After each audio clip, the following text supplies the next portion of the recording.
Assalamualaikum warahmatullahi wabarakatuh. Kembali lagi bersama saya Arsana Channel. Kali ini Arsana Channel akan mencoba menerangkan sedikit sensor tegangan dan memberikan contoh di dalam simulasi Proteus dengan menggunakan STM32F4. Bagaimana sih caranya sensor tegangan di STM32F4 dan di Proteus, dan cara kalibrasinya gimana? Oleh sebab itu stay tune tetap di Arsana Channel. Let's go. Ya guys, jadi sensor tegangan itu ada beberapa cara. Cara pertama itu bisa membeli IC atau AMC 1100. Itu tipe yang untuk sensor tegangan IC ya, bentuk IC. Itu sedikit sulit untuk di Indonesia ya guys, karena sudah barang langka, jadi sedikit agak sulit cari ya. Oleh sebab itu cara yang kedua kita pakai yaitu dengan menggunakan simple sekali, dengan menggunakan cukup 2 buah resistor, yang dimana kita memakai rumus pembagi tegangan ya guys. Gimana sih cara pembagi tegangan untuk biar bisa masuk sensor tegangan? Gimana? Let's go. Sudah saya rangkai dari Proteus. Maaf sebentar. Jadi ini guys, ada 2 buah resistor, yang dimana buah resistor ini dipasang seri, dan di antara 2 buah resistor itu akan diparalel menuju ke pin ADC yang kita mau. Jadi gimana sih caranya agar bisa mendapatkan nilai yang kita inginkan? Jadi seperti ini guys rumusnya. Ini adalah saya ambil dari buku TA, nya Mas Gema, ya, dimana seperti ini contohnya, dimana jika mempunyai tegangan input 96 volt dan tegangan output 3 volt. Kenapa kok tegangan outputnya 3 volt? Jadi guys seperti ini, kalau masuk ke microcontroller itu maksimalnya itu 5. Jika lebih dari 5 itu akan bisa merusak microcontroller kalian. Oleh sebab itu jangan sampai lebih 5. Oleh sebab itu di sini tugas akhirnya bukunya Mas Gema ini memakai 3, itu sudah bisa. 3,33 itu sudah lebih baik daripada nanti kalau 5, kalau kelebihan sedikit itu bisa merusak microcontroller yang kita punya. Sebab itu kita pakai 3 ya VO-nya. Kita pakai 3, dan kita harus milih salah satu dari resistor itu. Semisal resistornya teman-teman pilih 1K, itu gak apa-apa. Tapi kalau 1K pasti temannya nanti, kalau VI-nya tinggi, otomatis temannya satunya lagi nanti juga tinggi. Karena seperti ini perhitungannya. Ini Mas Gema memakai R1 1M, memakai rumus Vout sama dengan R2 per R1 plus R2 dikali Vin.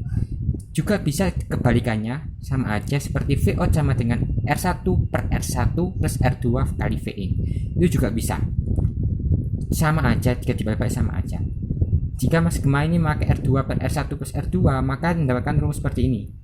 Dan jika ini akan dikalikan silang dan dikali, akan menemukan R2 sama dengan 33K ohm. Seperti itu ya guys ya. Contoh dari sensor pembagi tegangan ya guys. Kembali lagi ke Proteus. Jadi ini Proteus ya guys. Oleh sebab itu kita ambil DC ini, tegangan DC yang diambil dari sini.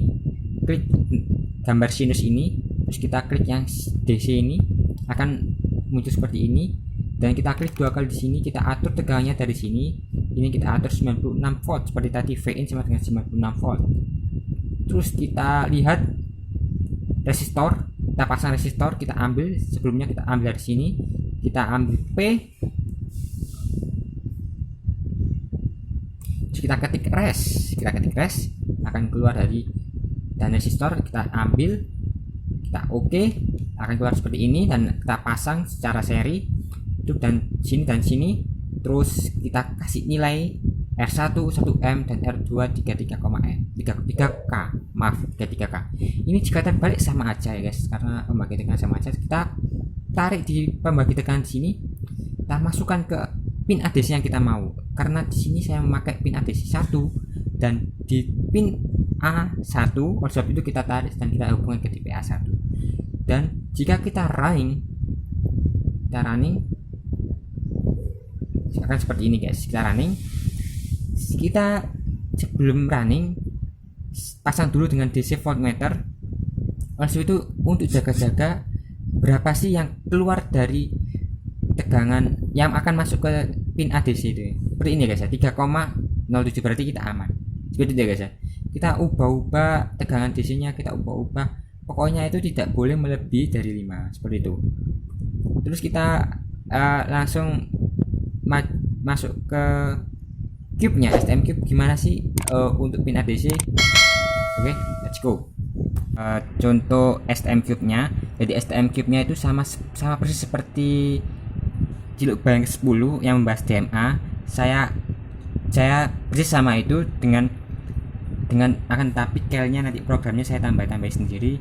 Untuk lebih lanjutnya nanti bisa di link deskripsi, di bawah link deskripsi, dan atau bisa di atas ini seperti ini, yang jika teman-teman lihat di Arsenal channel atau thumbnail yang seperti ini, nah itu bisa diklik, bisa dilihat dulu. Untuk STM cube-nya lebih jelas dan lebih cepat ya, agar lebih cepat kita langsung aja ke kelnya. Let's go. Jadi ini adalah contoh dari kelnya ya guys. Kita seperti mulai dari awal, kita pretelis perlahan ya guys. Jadi saya memakai include method A seperti biasa, method A, terus kita pasang LCD karakter .h.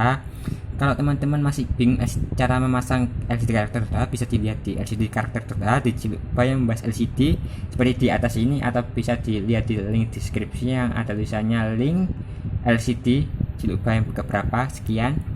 Terus bisa saya pasang include stdio.h. Untuk apa itu? Untuk std input output, kepanjangannya seperti itu, agar bisa mengeluarkan input output itu bisa lancar gitu guys, tidak ada error gitu. Terus yang di bawahnya lagi untuk mengaktifkan F4, kita karena menggunakan STM2 F4. Terus yang di bawah lagi ada metode H untuk mengaktifkan seperti POW untuk pangkat, SKRT untuk akad, dan lain-lain untuk matematika ya guys ya, lebih kayak itu. Terus ada di stdball itu buat booleannya seperti true dan false. Untuk lebih lanjutnya di DMA ya, di DMA sudah saya terangkan. Dan ada tambahan lagi nih guys, define max data. Untuk define max data ini maksudnya itu max datanya nanti akan seperti inisialisasi gitu ya guys ya, define ya. Oke, langsung ke bawah aja guys ya. Nah di bawah ini seperti biasa, ini adalah program dari yang dikasih dari dosen Pak Anang, dosen PENS waktu saya kelas 3 dan kelas 4, dosen matkul microcontroller, dikasih ilmu yang seperti ini guys ya. Ini untuk lebih tepatnya ini tuh untuk penampilan di LCD ya guys, karena saya memakai ini void FTOA ini untuk ini guys, apa, untuk penampilan di LCD ya guys ya. Lebih lengkapnya untuk seperti ini, programnya bisa dilihat seperti ini. Ini saya sudah paten seperti ini, jadi nanti tinggal dipanggil gitu aja guys, seperti fungsi sendiri gitu guys. Nah masuk ke ininya, deklarasinya, dimana saya memakai ini pada saat DMA saya pakai ini, dan ini pada saat pakai saya coba dengan sensor tekanan ya, saya coba dengan baru seperti ini. Ini ada V-zoom, ADCVI, ADCV tegangan. Jadi nanti ini tuh ada tambahnya lagi, cara kalibrasinya gimana, nanti ada stay tune di Arsenal part 2. Jadi ini part pertama cuma melihat ADCV in sensor tegangan, untuk melihatnya itu gimana ya guys, seperti itu. Jadi kalau insya Allah besok atau lusa, karena hari besok saya ingin fokus UTS dulu ya guys, jadi nggak tahu upload atau enggak, pokoknya tungguin aja ya guys ya. Jadi kalau lambat itu saya mohon maaf. Oke guys, seperti itu. Terus kita masuk ke ini pada saat DMA, rumus DMA ini guys ya. Jadi bisa dipakai gak apa-apa, nanti tinggal panggil convert callbacknya itu ya, fungsi sendiri. Jangan lupa ininya SD init untuk LCD ya, tidak ada ini tidak bisa nyala seperti di pembahasan Ciluk Bayang membahas LCD. Ini untuk DMA ya guys ya, untuk DMA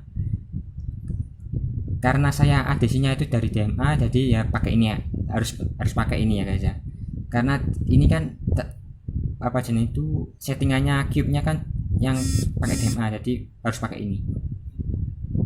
Nah tapi ini untuk well nya, tapi yang saya gunakan cuma ADC nya cuma satu ya guys ya, karena ADC tegangannya di satu titik.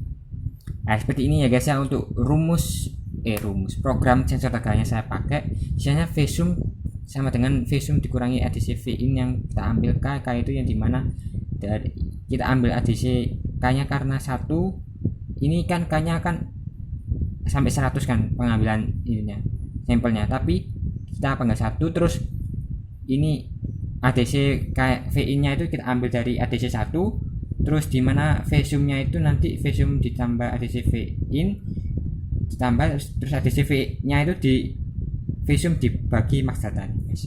Jadi kayak nyempel gitu guys. Nah terus ini tuh rumusnya sudah dikalibrasi guys, ini rumusnya sudah kalibrasi. Ini tadi kehapus, tinggal ditambah 5. Jadi ini ya rumusnya. Ini rumus lama ya guys ya. Jadi agak karena tegangannya beda, ini kan tegangannya Mas Gema ini guys 96. Jadi saya cocokkan dulu. Seharusnya itu bagaimana sih kalibrasinya tepat.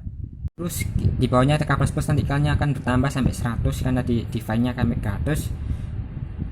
K-nya sampai 100, terus kalau dia 100 akan kembali ke 0 karena max datanya 100 kan. Jika K-nya lebih dari max data maka sama dengan 0. Terus di bawahnya lagi ini adalah FTOA yang tadi fungsi sendiri kita ambil FTOA. Seperti ini penulisannya tegangan, nanti ini di tegangan ini akan disimpan di LCD buff, terus ditampilkan pada tepat 0,1 ya. Jadi sumbu Y1 sama sumbu Y1 sama dengan X sama dengan 0. Terus di sana diletakkan LCD buff-nya tadi, yang dimana LCD buff itu isinya itu adalah tegangan tadi guys. Nah terus di bawahnya ini ada pelengkap saja cuma tegangan. Oke, gimana untuk Proteusnya? Let's go. Ini guys tampilan dari Proteus, dimana ini sudah masukkan rumus ya tadi ya. Jadi 94 ini rumusnya ini agak sedikit error ya, seharusnya kan 96 guys. Ini memasukkan kebanyakan 94. Ini kenapa kok berubah? Karena tadi guys, yang max data tadi itu kan selalu mengambil data itu guys, jadi agak error ya. Ini sudah mulai hampir 96. Nah ini 96. Pokoknya guys kayak gitu ya guys ya. Untuk kalibrasinya gimana caranya, tetap stay tune di Arsana Channel. Insya Allah kalau nggak besok ya lusa ya guys ya, karena hari Selasa sama hari Jumat Sabtu ada UTS. Oke. Sampai jika kalian suka dengan video ini, jangan lupa kalian subscribe, like, comment, and share ke teman-teman Anda yang paling dekat dan untuk yang membutuhkan ya guys ya, atau teman-teman kalian semuanya. Oke. Terima kasih dan sampai jumpa. Dadah.